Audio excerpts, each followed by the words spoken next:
Habari ndugu watazamaji wa vipindi vyetu. Hii ni mashine ya mayai 112.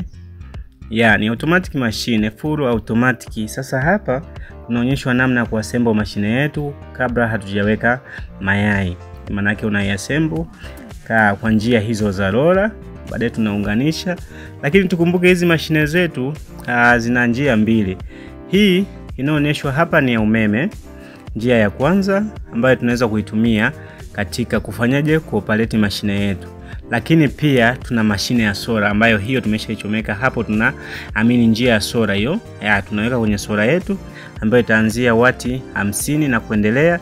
Hivyo basi kwa njia ya umeme, kwa mtu ambaye tayari ameshatutolesha vifaranga, vinatoka kwa namna hii hapa. Hizi mashine zinatoa vifaranga kwa 90%.